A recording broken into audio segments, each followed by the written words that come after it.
Hello, Hope TV family. I am Lakeisha Paul, and we are the House of Hope Atlanta. Our pastor is Dr. E. Dewey Smith Jr., and here we believe that life with God is better in every way, every day. We would like to first start out by thanking all of our producers, our engineers, and the host of behind-the-scenes staff that makes this show possible. We would also like to thank you, our Boss Up family. Without you watching and rocking with us every week, there would be no us. Now, family, tonight's show is going to be about Be Your Brand. Amazing guest here with us tonight. He is the founder of the See It brand, and he has sustained over a 25-year career in the music and entertainment industry. He's an international recording artist, songwriter, actor, playwright. He's done it all, y'all. He started the See It brand in 2013 and has a platform for fellow entertainers and entrepreneurs so that they can develop and display their talents and skills before a mainstream audience. Under the umbrella of the See It brand hails the renowned celebrity performance group known as the See It Choir. Through this platform, this brand has found success in the big and small screens through network television appearances and major motion pictures, along with performances on large, including the Super Bowl 53 in 2019. Now, with all of these accolades and all of this success, he professed that his greatest success is being a husband and a father. Boss Up family, please join me in welcoming Greg Kirkland Jr. Greg, say hello to our Boss Up family. Hello, everybody. Hello, Boss Up. What's happening? Good to see everybody. So grateful, Keisha, for this opportunity to join you today. I'm so happy. And we are so happy to have you. We would like to welcome everybody and thank you all for joining us. We're going to ask that you share this video on all of your platforms with your family, your friends. Invite someone to watch so that they do not miss out on this great conversation. So let's get started, Greg. So knowing that you are my personal friend and you say that your greatest success is being a father and a husband, tell us a little bit about your family. So I'm married to Leslie Cooper Kirkland.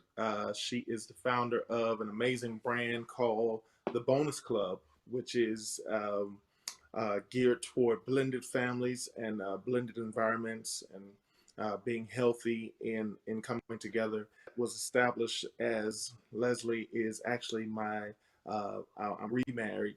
And so I came into the marriage with two daughters, Kirsten and Kyla, who are 14 and 15. And together, Leslie and I have two sons, Carter and Cooper. And we just have a wonderful blended dynamic together. And I just feel like despite all the success that God has blessed me with, my greatest achievement is being a husband to Leslie and father to Kirsten, Kyla, Carter, and Cooper. So that's what brings me the most joy in everything that I do. I completely understand that. So you've been in this industry over 25 years. That being said, I know you've been singing even longer. So tell us about when you first realized that you had a gift and where did that start? I'm originally from Brooklyn, New York. I've been in Atlanta now for this year will make 31 years that I've been in Georgia. And so I started singing in New York at a church called First Baptist Church of Coney Island, where my grandmother would have me in church every Sunday, every rehearsal, every Saturday for youth choir rehearsal, and every afternoon service you can think of. I was just always in church. So I started singing when I was 4. Started singing in church when I was 4. And, it was just something that I've always done. It carried me over. When we moved here, I was 9. And by the time I turned 13, I started singing professionally with a group called Five Young Men, which was signed by Maurice Starr, same guy who did New Edition and New Kids on the Block. Perfect Gentleman decided he wanted to do a gospel group in 1994. And that's when myself and 4 other guys came together to form a gospel group called Five Young Men. So that was the start of my professional singing career, but I started singing when I was 4. That's amazing. That's amazing. You know, most artists that are out there today all started in the choirs and in gospel, and it's all because Absolutely, grandma. absolutely. Grandma. They say I had a drug problem. My grandmother drugged me to church every time the church doors open. So that's my testimony, and that's why I am the way I am now. I'm a church boy. Let's sing. I love church. So we're just gonna say thank you, grandma. And grandma, big mama, Big mama. Big mama. Get it right. big mama, the original big mama. I understand. Exactly. So, you know, in Atlanta, there are a lot of people with a lot of talent, but they've never seen even half of the success that you have. Can you tell us what steps you felt like you took that guided you into your success? Um, One of the things I always try to tell people is that the decisions that you make have to make sense toward the end goal. Um, Okay. for me, starting to sing at a young age and then being exposed to a professional singing career at 13, um, one of the things that I always say is that even though I was singing gospel, I pay homage to Maurice, the General Star, because what he taught us was the music business. You know, we were singing Mm, gospel, but we were doing things that the average gospel group were not doing or wasn't, because we were signed to a major label. We were signed to Loud Records, which was known for their hip hop department. They had Wu-Tang Clan and Big Pun and Mobb Deep and all these, uh, well-known hardcore rap, artists. And here we were, just this gospel group that was signed to that label, and we were taught the music business. So, you know, in all of the visions that that I have made and try to continue to make as a musician, as an entertainer, as an artist, have always been business minded. So I always say that it's very important that whatever decisions that you make have to make sense toward the end goal. And I think a lot of people, what they do is um, they just agree to everything because they feel like, mm, being in the entertainment industry, every opportunity is a good opportunity, and that's not true. That's not true at all. That you have to know when to say no.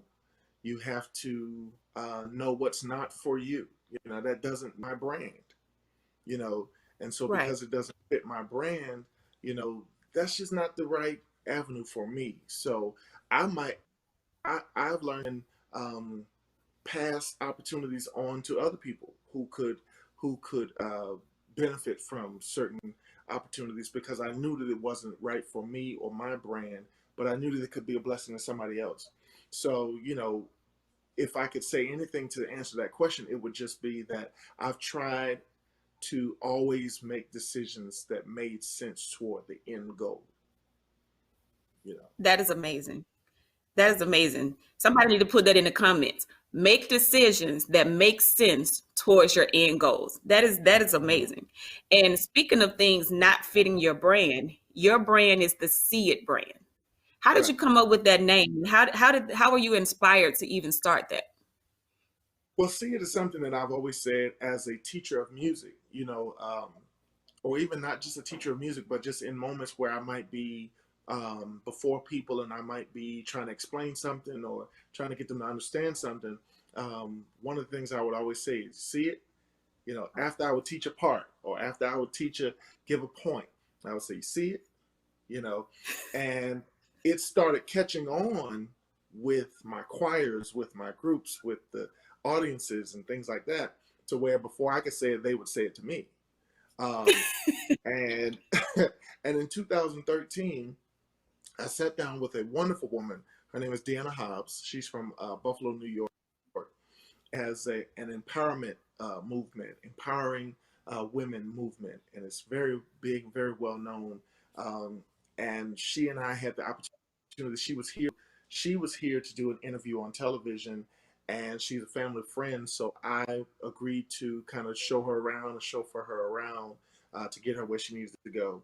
And in us sitting down and having breakfast one day while she was here, she said to me that she felt in her spirit that the Lord was sharing with her that I needed to brand myself.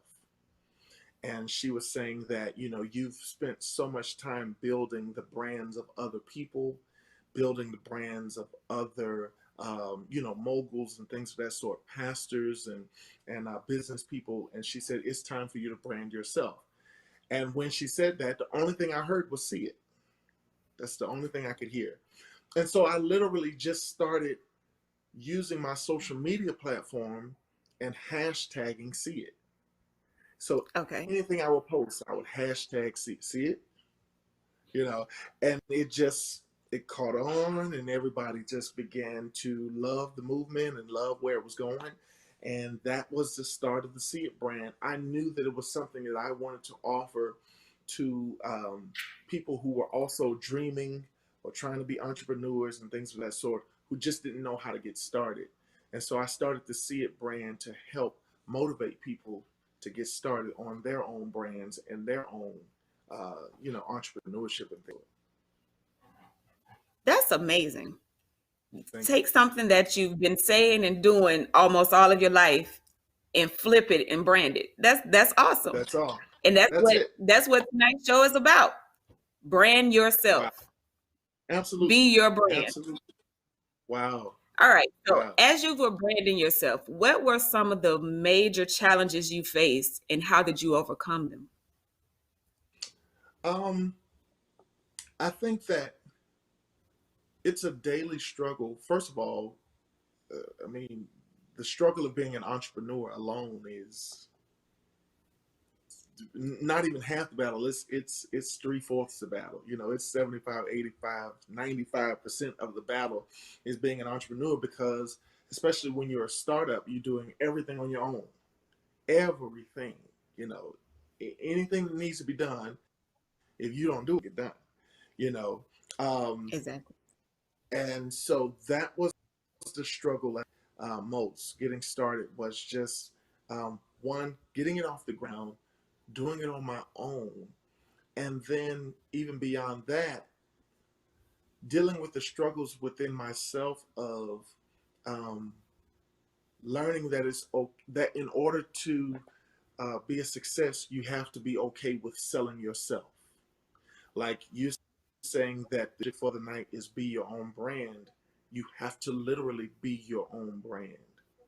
You have to become your brand. You have to live your brand. You have to sell your brand by being your brand.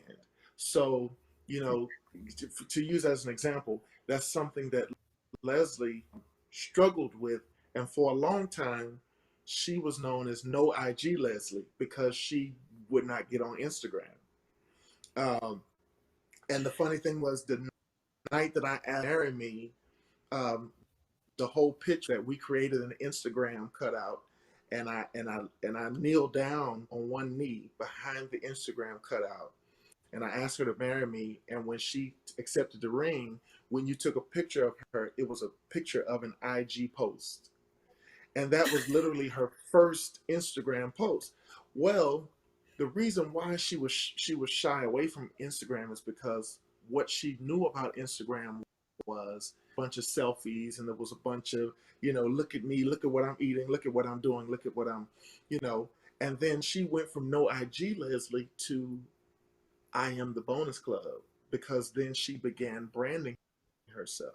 And one of the things that I would always teach her is you have to be okay talking about yourself, selling yourself, being your brand. Not where you're arrogant and, hey, look at me and look what I'm doing, but to expose what the gift is that God has put in you so that other people know about it. Because if you don't sell And it, to inspire. exactly. It's to be an inspiration to us, to say, this is a gift that God has placed in me that I want to share with you because I believe that it could be beneficial to you. Um, you know, and I'm going to also, as you just said, inspire you and others to sell yourself and to be your best self and to be your own brand. So, you know, it's just, that is so going back to the question, my hardest struggle was doing it on my own, uh, and believing in myself enough to be okay with selling myself and being my own brand. So now, in being your own brand, one of the challenges that I've heard and come across is no matter where you go or what you do, you're Yep, associated with that brand. absolutely. So if that brand is not about being drunk Abs- and loud in the street, Absolutely. and that's what you're about, then Absolutely. the two don't go together. Absolutely. Absolutely. And that's why you gotta, when you be your own brand, you also protect your own brand. And so Exactly. everything has to make sense. All the decisions that you make have to make sense according to the brand that you represent, you know. And so Exactly. that's the point. I understand. So, to do anything for over 25 years other than breathing, but I don't know, even breathing now has become hard to do. You're right. I started to wear my That mask is the, for the interview, but I felt like I didn't get together. But go ahead. Yeah. Uh-huh. but 25 years is a long time. How have you been able Yes. to maintain and sustain yourself in the industry that long? Um, one one word I'll say is consistency. Um, and that is something that I strive to maintain. In order to sustain longevity, you have to maintain consistency. Um, because what people want to know at the end of the day, um, are you going to show up and are you going to produce? And is it Mm, going to be excellent? Um, and so, one of the things that you mentioned earlier that I've had success in being an artist, being a songwriter, being a playwright, being an actor, being a director, being a whatever you want to call it, minister, music, worship leader, minister, motivational speaker. These are all things that I have been blessed to have success in. One of the things that I always, and still to this day, I made a vow to God. And the vow that I made to God was that if you would enlarge, we, we're quick to pray the prayer of Jabez, where we want God to enlarge our territory. But then when God enlarges our territory, we're not consistent. mm, So one of the things that I promised God was that if you would enlarge my territory and continue to enlarge my territory, that I would vow and promise to give excellence in every area. I would not allow any area to fall by the wayside because I'm focused on another area. So mm. then in that you learn to balance and you learn to have consistency, and then that goes far beyond the success of um, secular success, but then that also spills over into how I started the interview. you know I have to be consistent in artistry, consistent in writing, consistent in acting, and all those things. Then I have to turn around and be a consistent husband and a consistent father and a consistent son and a consistent, you know what I'm saying? So it's consistency is what breeds longevity, you know. That's a Uh, great point. That's something else we could put in the notes. Somebody put that in the I comments. need these notes. Consistency, consistency breeds longevity. I love it. I love it. Continue. That's what it takes. It takes your being able to show up and produce. You've got to show up and produce. Um, you know, Many times what happens is that we sell ourselves, and I heard a minister say this recently, that, we create these illustrious bios and resumes. Um, Hmm. but then what happens is that when someone who has the ability to change your life calls us, if you don't show up and produce what you've written in your resume and your bio that you have the ability to produce, you've lost an opportunity. So you Yes, Lord. have to be able to back up what you say. You got to have consistency, and then you have to have productivity. You have to be able to show up and produce what you say you're able to do. So if I'm in a music environment, I've got to show up with my voice. I've got to show up knowing my part. I've got to show up knowing my lyrics, which is the hardest thing for me in the world, you know. But then if I turn around and I and I leave that and I move into an on-screen situation or a writer's room, I have to show up with creativity. I have to show up with ideas. I have to show up with, because people want to know, can you produce? That's all it Exactly. comes down to. You know, when you look at people who, it's so interesting sometimes to see that people will judge somebody who they feel like, oh, they can't sing like me, or they can't write like me, they can't play like me. But guess what they are? They're Mm, consistent, and they show up and they produce. that's So, amazing. you know, you can have all the gifts in the world, but not be able to produce. That So is that's true. what it comes down to, in my opinion. Consistency breeds longevity. I love it. I love it. So now I know that the See It Choir has been in commercials. They've been in Tyler Perry movies and the Super Bowl and all these different things. But you are so humbled and down to earth and just an everyday guy. How do you maintain and stay grounded with all of the success and the recognition that you've gotten? Well, first of all, thank you. I really appreciate that. That blesses me to know that.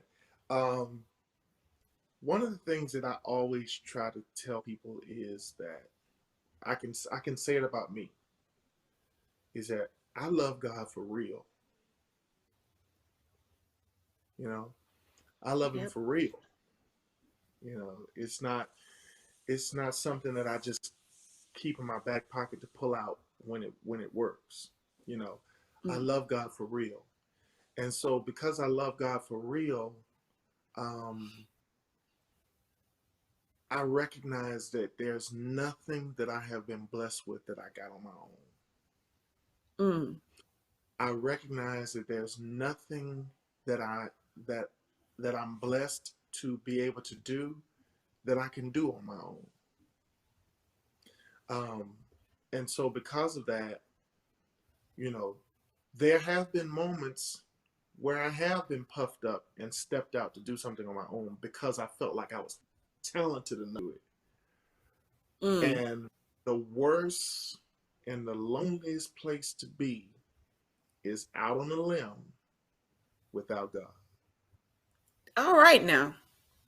So when you learn that the only way that we can do what we do is dependent on Him, and the only way that we can acquire what we can acquire is if He gives it to us, then there's never a reason for us to ever be puffed up to feel like I can do this on my own. Look at what I've done, I've created. Look at what I've made. Look at what I'm able to do. You know, listen to my name. You know, I can do none of it and have been able to do any of it save the grace and help of God. So, you know, when you know that, and when you operate in that, and when you live in that, then there's nothing to be but humble, you know, because thank God, you know, All thank God. right. That's it. That's it. That's That's it. it. That's That's all. it. Yeah, that's all. And I will add one piece to it. I will. That is it, and that is all. But I will say too, it's also important of who you surround yourself with as well. You know, That's true. because you got to be surrounded by people who are accountability partners and people who will say, you know, to you, all right, you good, but you ain't all that. You gotta have those people around you to say, you good, but keep it together. You But know, exactly.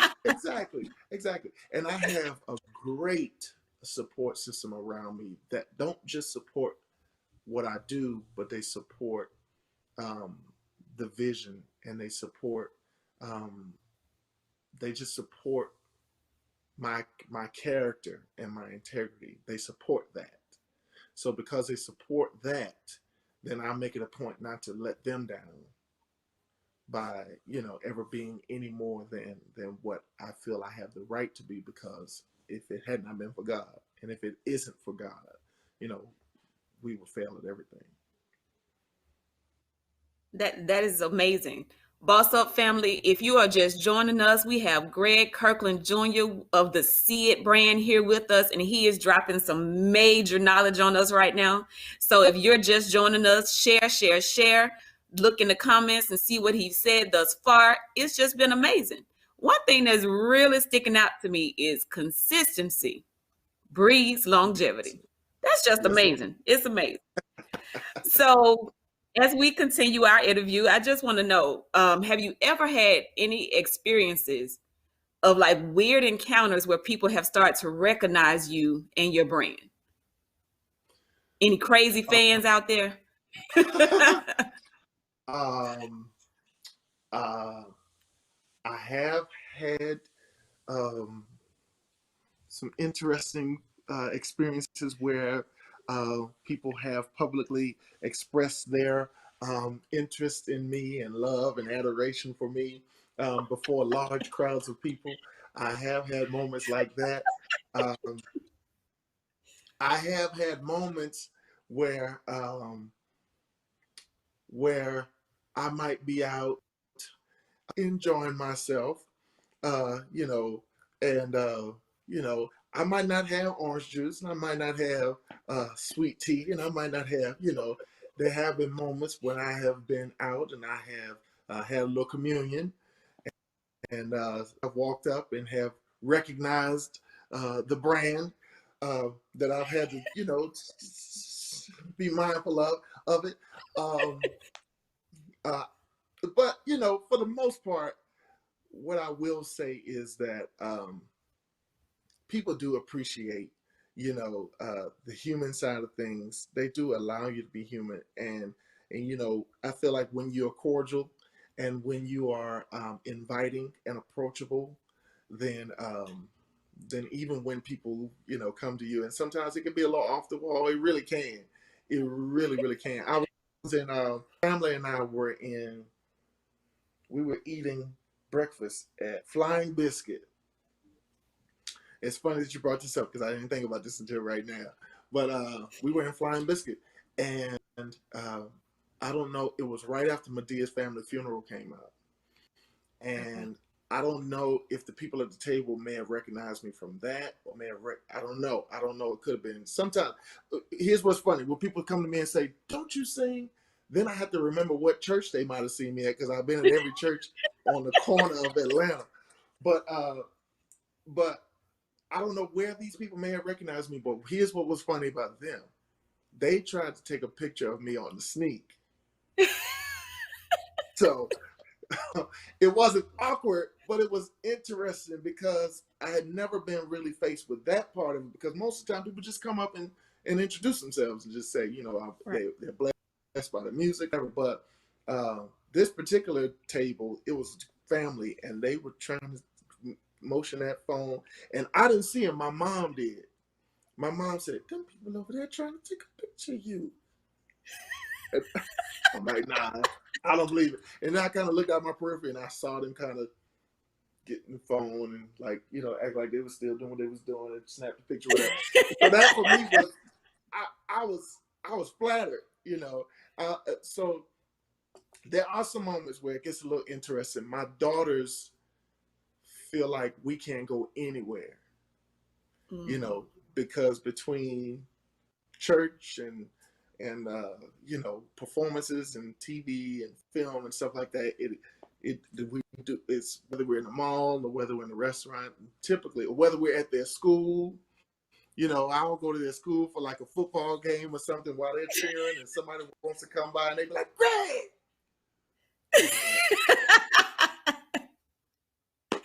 They have to understand they're a celebrity now.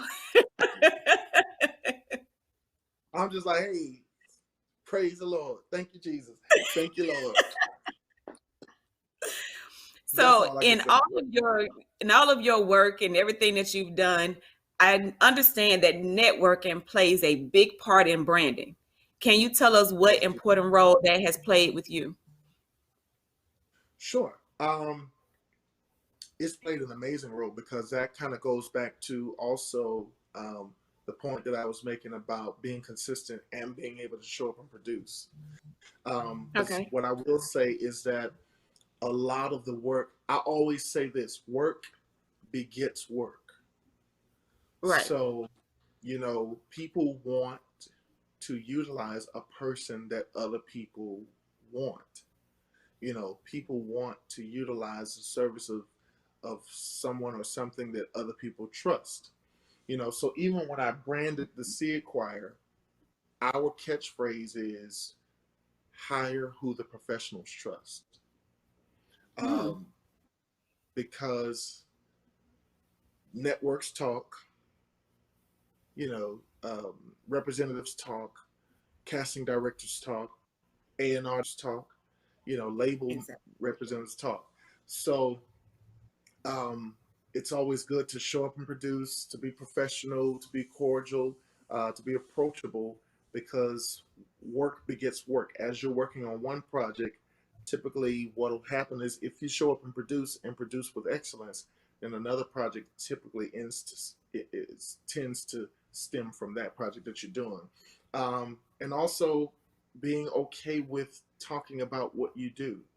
Um, Okay. it kind of goes back to being able to sell yourself. In being your own brand, you have to be able to talk about yourself and know when it's time to talk about yourself and what to say about yourself to, again, not come off as arrogant, but to come off as I do know what I'm doing, and the opportunity to to trust guarantee you, you'll be happy when we're done.